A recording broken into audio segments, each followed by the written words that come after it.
का बहुत बहुत स्वागत है।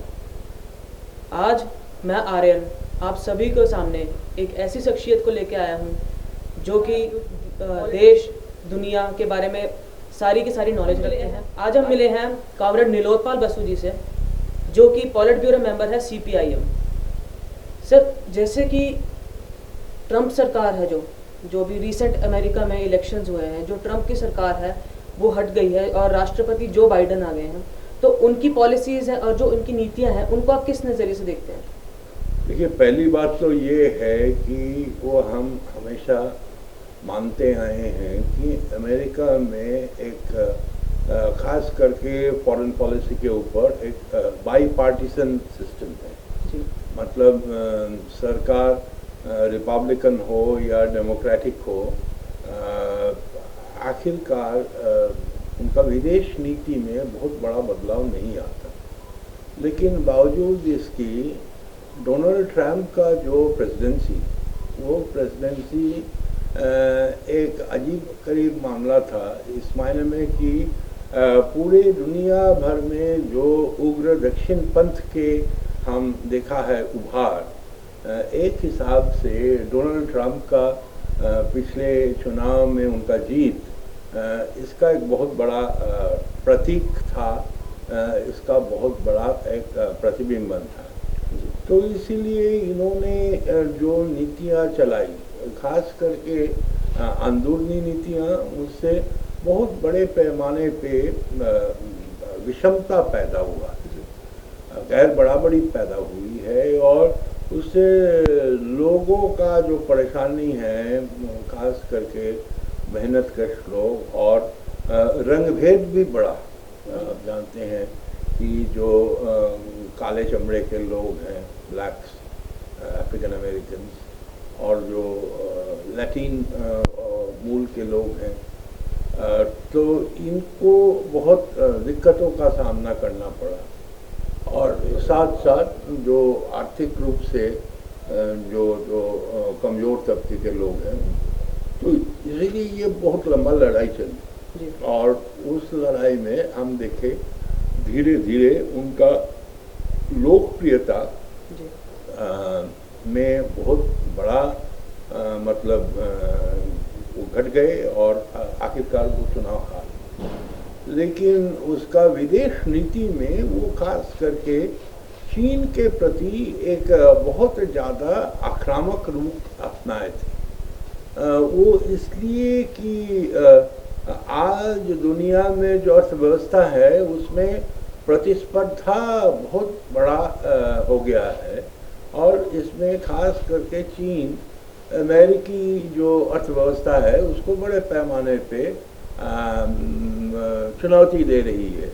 और ये ट्रंप के मन में भी इसका असर था बड़े पैमाने पे, और ख़ास करके चुनाव के जो साल था उस साल में वो चीन के बारे में बहुत आक्रामक रूप ले लिया। उसका एक बड़ा उदाहरण है कि आप ये कोरोना के प्रकोप शुरू होने के बाद उन्होंने सीधा, पहले तो कुछ नहीं बोला, सीधा उसके लिए चीन को जिम्मेदार वो मानने लगे और वो WHO से विथड्रॉ कर गए, उस तरह से वो लिए है। और साथ साथ ईरान के प्रति वो पुराना जो ओबामा के टाइम जो समझौता हुआ था, वो समझौता से वो पीछे हट गए। तो इस स्थिति में मतलब जो कूटनीतिक जो संबंध था मुल्कों के अंदर, आपस में जो बातचीत होती थी, अगर जो मतभेद है उसके बावजूद भी एक जो तरीका था उसका एकदम समाप्त कर दिया था ट्रंप एडमिनिस्ट्रेशन ने। तो इसीलिए जब खासकर अंदरूनी जो घटनाएं हुई है और उसमें कोरोना को मुकाबला करने में उसका जो नाकामी है, एक बहुत बड़ा फैक्टर वो भी था और वो हार गए। तो हम देख रहे हैं कि वो कुछ हद तक ये जो सामान्य स्थिति जैसे हम कहते हैं, वो सामान्य मतलब ऐसा नहीं है कि वो एकदम विदेश नीति के बारे में लोकतांत्रिक हो गया, बल्कि उसका जो वर्चस्व बनाए रखने का जो विदेश नीति वो बरकरार है, और चीन को घेराबंदी करने का जो नीति है वो भी बरकरार है। लेकिन ट्रंप के टाइम जो वार्ताएं बंद हो गया था उसके अंदर परिवर्तन आ रहा है। तो इसीलिए उस नीति में भारत के लिए एक बड़ा भूमिका अमेरिका और ट्रंप एडमिनिस्ट्रेशन में भी सोचा था। लेकिन हमारे साथ ये मुश्किलें थी कि हमारे प्रधानमंत्री जी समझते हैं कि विदेश नीति निजी संबंधों के ऊपर बनाया जा सकता है, तो वो अपने आप को बहुत बड़ा ट्रंप का दोस्त मानते थे, इस हद तक कि वो अमेरिका में जाके ट्रंप का प्रचार कर दिया और घोषणा कर दिया उनके अपने अंदाज में, अब की बार ट्रंप सरकार। तो उसके लिए आलोचनाएं भी हुई है बहुत। और अभी जब बिडेन सरकार आया है, कुछ प्रोफेशनल एक दृष्टिकोण से ये संबंध आएगा। लेकिन अभी भी ट्रंप के प्रशासन के दौरान जो क्वाड वो बनाया था, इंडिया, अमेरिका, ऑस्ट्रेलिया और जापान के, तो वो क्वाड को बरकरार रखना चाहता है।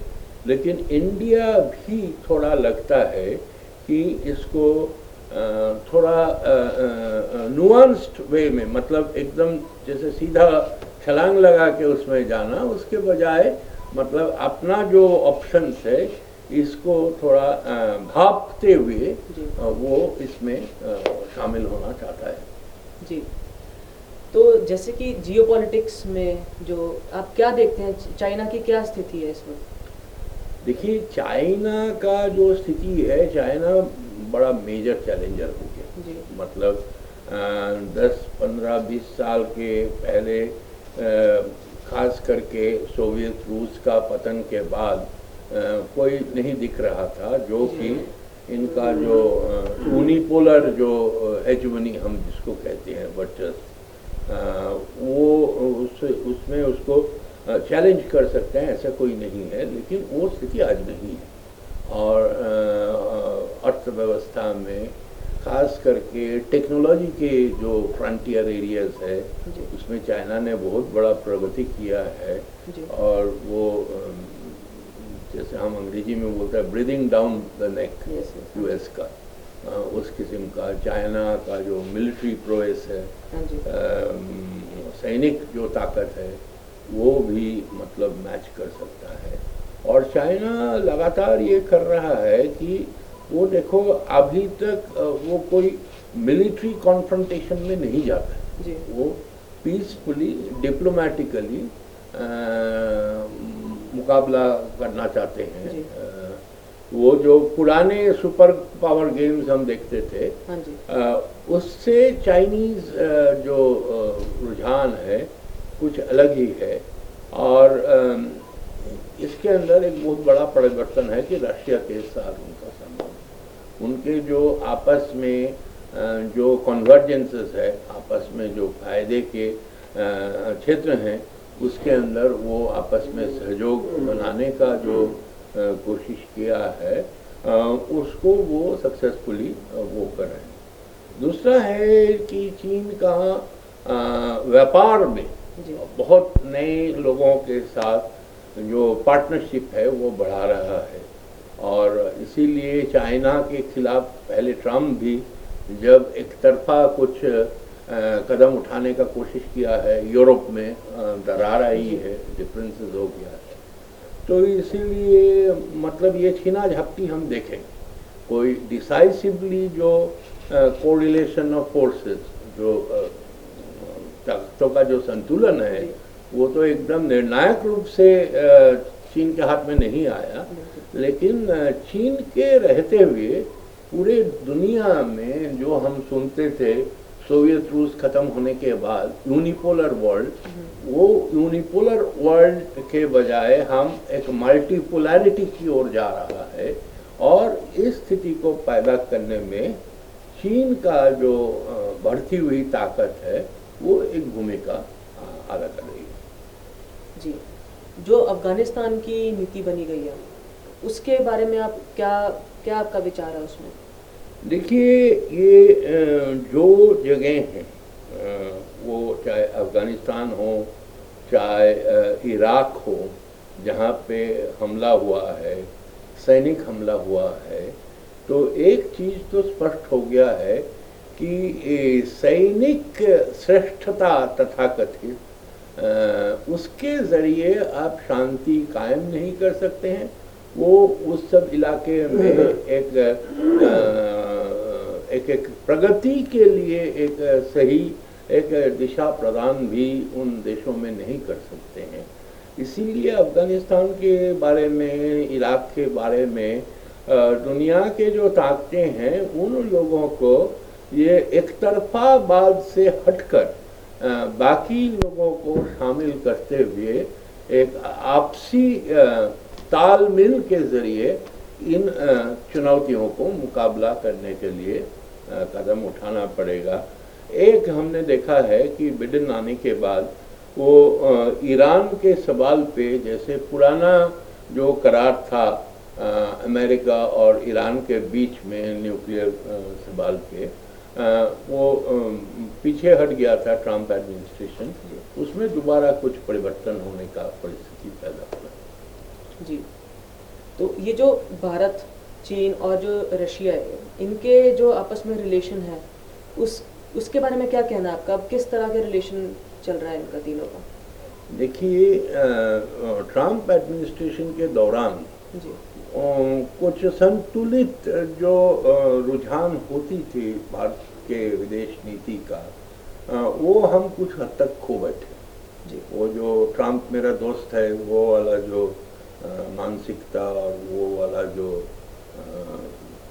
एक हिसाब से हम बोलेंगे पागलपन, उससे कैजुअलिटी हुआ था। जी, और चीन के साथ उस किस्म का जो गिरावट आया है, उस गिरावट के चलते कुछ अमेरिका के दबाव के चलते जो कदम उठाया गया, खास करके 370 धारा के बाद चीन के अंदर भी शंकाएं पैदा हुई है, क्योंकि ऐतिहासिक रूप से ये जो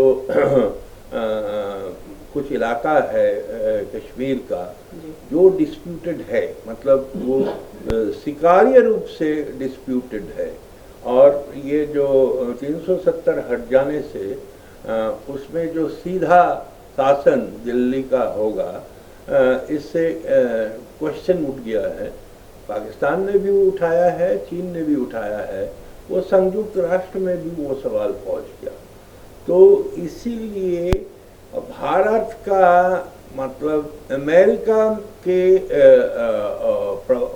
प्रभाव के चलते ज़्यादा आक्रामक होना, ये भारत और चीन के बीच में जो सीमा के सवाल पे जो संबंध है, उसमें भी कटुता आई है, उसमें भी कठोरता आई है, जिसका हमने एक देखा ये लद्दाख की घटनाओं में।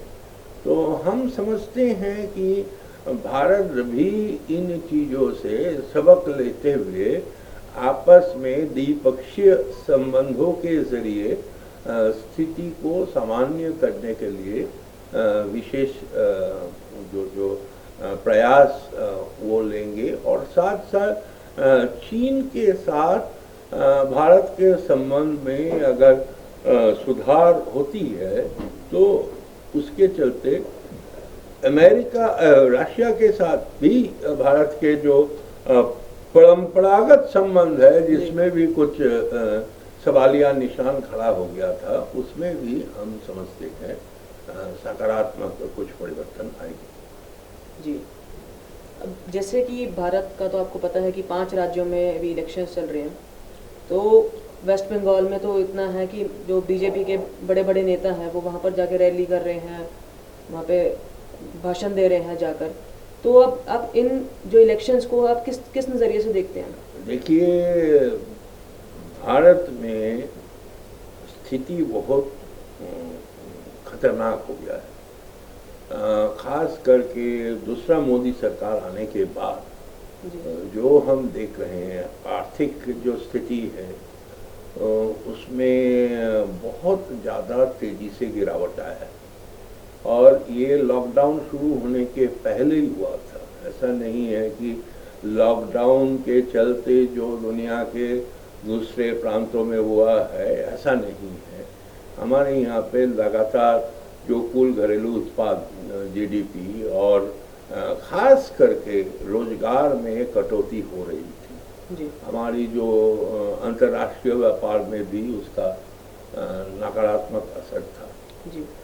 उस स्थिति में आपका जो महामारी आ गया और लॉकडाउन को भी कोई बिना योजना के जिस तरह से लागू किया गया उससे लोग परेशान हो गए, क्योंकि हमारी अर्थव्यवस्था का एक बड़ा विशेषता है कि 10 करोड़ लगभग हमारे यहाँ पे प्रवासी मजदूर हैं जो दूसरे जगह में जाते हैं और ये हमारी इकोनॉमी का एक बहुत बड़ा सेक्टर है। लेकिन जो अचानक शाम को 8 बजे घोषणा करके 12 बजे से लॉकडाउन चालू कर दिया, तो इसलिए कुछ घंटों का नोटिस देके लोग परेशान हो गए और लोग बाहर निकलने लगे, चलने लगे। सरकार ने कोई जिम्मेदारी उसका नहीं लिया और बहुत ही खतरनाक उसका अर्थव्यवस्था के ऊपर असर हुआ। पहला क्वार्टर जब लॉकडाउन के बाद नेगेटिव 23% आ गया, मतलब नीचे आ गया, मतलब रिसेशन जैसा स्थिति बन गया, मंदी जैसा स्थिति बन गया और वो अभी भी सामान्य नहीं हुआ है स्थिति और लगभग 15 करोड़ पिछले साल में बेरोजगारी बढ़ा है। इसका मतलब ये है कि और साथ साथ हम ये भी देखें इन दिनों में जो कुछ ठोस किस्म का घराना है, कॉरपोरेट घराने हैं, उसका बेतहाशा वृद्धि हुई है। खास करके अभी तो जो लेटेस्ट रिपोर्ट आया है, इनका खास दोस्त प्रधानमंत्री जी का गौतम अदानी, ये दुनिया भर में जितने अमीर लोग हैं उसमें सबसे ज़्यादा इजाफा हुआ है उसका संपत्ति में, उसका मुनाफे में। तो एक तरफ लोग परेशान और दूसरी तरफ कुछ गिने चुने लोग जो खास करके प्रधानमंत्री के इनर सर्कल्स के हैं उसका फायदा, तो इसलिए लोगों के अंदर बहुत परेशानी है। दूसरी बात है कि हम देखा है कि ये जो बढ़ रहा है परिस्थिति, संकट रोटी रोजी का, इसको संभालने के लिए भयंकर एक हमला लोकतांत्रिक अधिकार के ऊपर होने शुरू हो गया है और इसका एक सबसे बड़ा प्रकटीकरण हुआ है आपका लेबर कोड जो चेंज हुआ है, जिसमें यूनियन का खड़ा करना, जिसमें वर्किंग आवर्स जो है 8 घंटे से 12 घंटा करना वगैरह वगैरह उन्होंने किया है।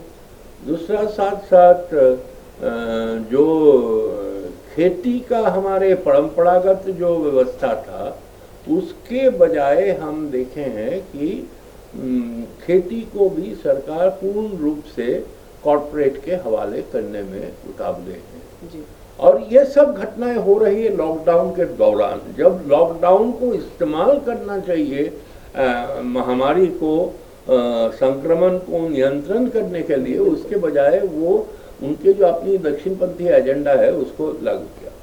फिर तीसरा इसका पक्ष है कि जो हमारी संवैधानिक जो संस्थाएं हैं, जुडिशरी, हमारी चुनाव आयोग, दूसरे जो स्वाधीन संस्थाएं हैं, उनको NIA, CBI, पुलिस, हम देखा है कि दिल्ली में जो सांप्रदायिक हिंसा हुआ था उस समय जिस तरह से पुलिस को इस्तेमाल किया गया और जो हमला का शिकार हुआ, जिसका मौत हुआ, उन्हीं को मतलब ऊपर हमला हुआ। और ख़ास करके कोई भी जांच जो विरोध करने का लोगों का अधिकार है, जो हमारी बुनियादी अधिकार माना जाता है, संवैधानिक अधिकार माना जाता है, अभिव्यक्ति का स्वतंत्रता है, उन तमाम चीज़ों को ये नकारने का पूरा के पूरा कोशिश किया है। साथ साथ हम देखे हैं प्रशासन में भी जो संघीय ढांचा है, फेडरलिज्म, उसके ऊपर बहुत बड़ा हमला हुआ है। टैक्सेशन स्ट्रक्चर में जीएसटी लागू किया है, वो तो उनके हिसाब से आगे नहीं बढ़ा, लेकिन जो भी प्रदेश का शेयर बनता है, आपका पंजाब सरकार भी ये सवाल उठाए हैं बड़े पैमाने पे, उनसे वो इनकार कर दिया। आप पेट्रोल डीजल का जो टैक्स है उसको अंधाधुंध बढ़ाया गया, और दूसरे तरफ ये जो बड़े जो उनके क्रोनी जो है, दोस्त यार दोस्त लोग हैं, उनको टैक्स वेवर दिया है।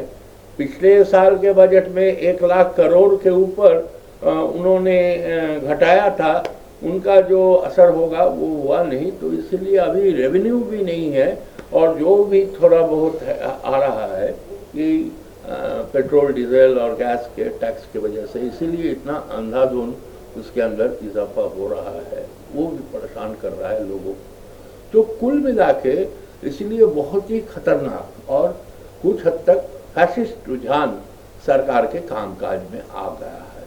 तो इसी पृष्ठभूमि में सब चुनाव हो रहा है जी। तो वो जहाँ पे चुनाव हो रहा है उसमें खास करके केरल में तो वामपंथ ताकतवर है और एलडीएफ सरकार है। हम ये मान के चल रहे हैं कि वहाँ पे एलडीएफ को दोबारा चुनेंगे लोग, क्योंकि जो सरकार ने काम किया है इन दिनों में उसका असर है। तमिलनाडु में भी बहुत मजबूत गठबंधन विरोधी और धर्मनिरपेक्ष पार्टियों का बनी है टीएमके के नेतृत्व में। सीपीआईएम और सीपीआई उसमें शामिल है, वहाँ पे भी अच्छा नतीजा निकल के आएगा, ऐसा हमारा मानना है। असम में बीजेपी सरकार में थे, लेकिन सरकार में रहते हुए उनका जो नीतियां हैं प्रदेश में, केंद्रीय सरकार के नीतियों के साथ ये जो नया टर्म इन्होंने निकाला है, डबल इंजन सरकार, मतलब दिल्ली में भी सरकार और प्रदेश में भी सरकार, तो ये डबल इंजन सरकार के दबाव में लोग परेशान हैं और बीजेपी का मुश्किल है दोबारा चुन के आना, और लड़ाई हो रहा है। चौथी है बंगाल, जिसके अंदर एक अजीब व करीब स्थिति है, जहाँ पे आपस में एक समझबूझ है, मतलब बीजेपी और तृणमूल कांग्रेस के बीच में, और आपस में जो वो समझबूझ है उसको राजनीति में एक ध्रुवीकरण और सांप्रदायिक एक ध्रुवीकरण के लिए दोनों ताकतों ने इस्तेमाल किया ताकि वामपंथियों को अलग थलग कर सके। दोनों सरकार इन सवालों से बचना चाहते हैं कि उनका लोगों के जो ये रोटी रोजी के संकट है, इसके बारे में उनका जवाबदारी क्या है। अगर आपस में दूसरा मुद्दे आ जाएंगे तो लोग पूछेंगे नहीं कि कैसे हम गुजारा करें, रोजगार का हमारा क्या होगा, ये शिक्षा और स्वास्थ्य जैसे मसले हैं, इसको क्या होगा। तो इसीलिए इस स्थिति में हम वामपंथियों ने एक व्यापक एक चुनावी तालमेल को कायम करने का कोशिश किया है। वामपंथी पार्टियां, साथ में कांग्रेस, और उसके साथ एक नया ताकत उभर के आया है। ये खास करके जो पिछड़े लोग हैं, हिंदू मुसलमान से ऊपर उठकर, मुसलमान भी है उसमें, ट्राइबल्स भी है उसमें, शेड्यूल कास्ट भी है उसमें, दूसरे पिछड़े लोग हैं आईएसएफ करके, वो भी हम शामिल हैं। हम चाहते हैं कि लोकसभा चुनाव में जो ध्रुवीकरण हुआ था प्रदेश के राजनीति में, उससे बाहर निकल के आए और हम मजबूर कर सके सरकारों को, ये ताकतों को, कि वो जनता का जो सवाल है उसका कैसे संबोधन करेंगे। तो ये मोटे तौर पे स्थिति है। उसके साथ वो यूनियन टेरिटरी पौंडीचेरी में, जहाँ पे बीजेपी अपना स्टाइल में सरकार को तोड़ दिया था हफ्ते पहले, और वहाँ पे वो कोशिश कर रहा है कोई क्षेत्रीय पार्टी के साथ गठबंधन करके सत्ता हाथ आने का, तो वहाँ पे भी लड़ाई हो रहा है। ये स्थिति है कुल मिला के। तो जैसे हमने देखा है कि सरकार कई जगहों पर कर्फ्यू लगा रही है रात को कोरोना को लेकर कि कोरोना बहुत फैल रहा है, पर हमने देखा है कि वेस्ट बंगाल में जब ये लोग रैलीज कर रहे हैं, जब ये अपना भाषण दे रहे हैं, तो बहुत बहुत सारे लोग जो है इकट्ठे हो रहे हैं, तो वहाँ पर कोरोना नहीं होएगा और वैसे ये कर्फ्यू लगा रहे हैं। इसके बारे में आपका क्या देश में सिर्फ कोरोना नहीं, कोई भी सवाल कानून बाकी विरोधियों के ऊपर लागू होता है, बीजेपी के ऊपर लागू नहीं होता है।